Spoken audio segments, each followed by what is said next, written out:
La bataille de Vertières, ce nom ne dit peut-être rien à beaucoup de monde. Et pourtant, c'est un des affrontements les plus importants de l'histoire moderne. C'est le combat qui a littéralement donné naissance à une nation. Aujourd'hui, on va voir comment. La question est immense, n'est-ce pas?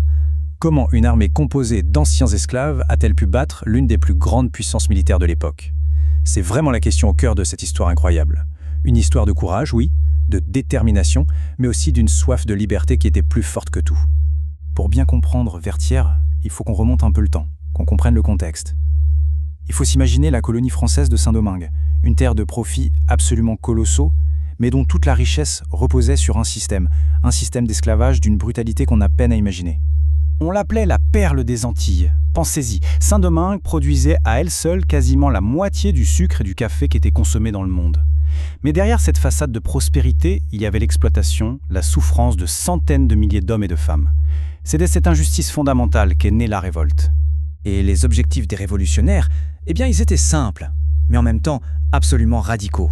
Il ne s'agissait pas de demander des réformes, non, c'était une rupture totale. Briser les chaînes, bien sûr, mettre fin à la domination coloniale et surtout, être enfin reconnus comme des êtres humains libres. Toute cette lutte pour la liberté, toute cette rage, tout ça va se cristalliser, atteindre son point culminant lors d'une bataille décisive. D'un côté, ceux qui se battaient pour leur dignité, pour leur humanité. De l'autre, une armée envoyée par Napoléon pour les maintenir en esclavage. On a donc d'un côté l'armée indigène, qui s'est donné ce nom justement pour marquer la rupture totale avec la France, et qui est dirigée par des leaders incroyables comme Jean-Jacques Dessalines. En face, l'armée impériale française, puissante, expérimentée, commandée par le général Rochambeau. Sur le papier, franchement, le combat semblait joué d'avance.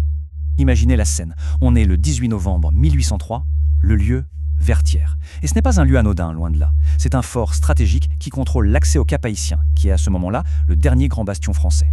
Pour les révolutionnaires, c'est simple. Prendre Vertières, c'est gagner la guerre. Et c'est là, dans ce moment critique, qu'un homme va littéralement changer le cours de la bataille et même de l'histoire.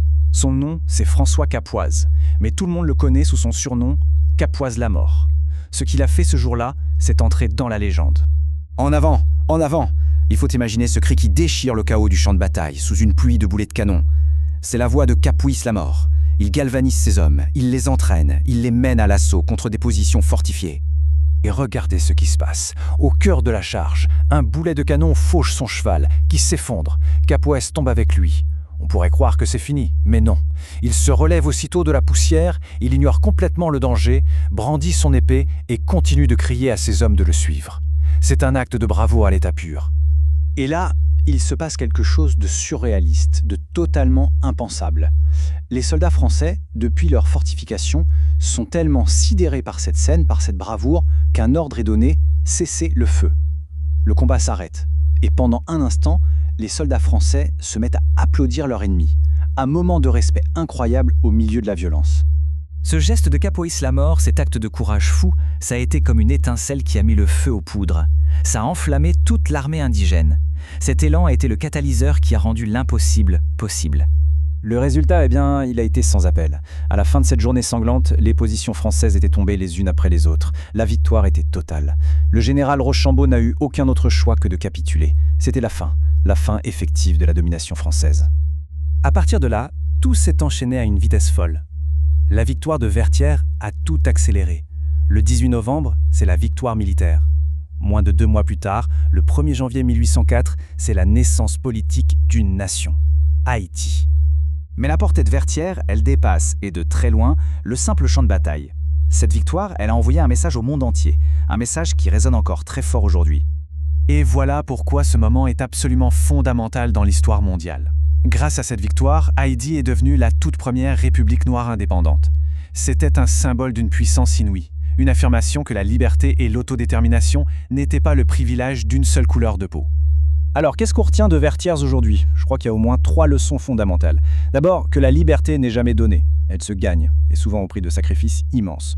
Ensuite, qu'un seul acte de courage individuel peut inspirer un mouvement collectif et le rendre invincible. Et enfin, que l'unité face à un objectif commun est sans doute la force la plus puissante qui existe. L'histoire de Vertières, c'est un rappel puissant. Oui, le courage, la résilience, l'unité peuvent vraiment changer le monde. Et ça nous laisse avec une question, bien sûr. Quels sont les combats pour la liberté, pour la dignité, qui se mènent encore aujourd'hui, un peu partout sur la planète? C'est une histoire qui pousse à la réflexion.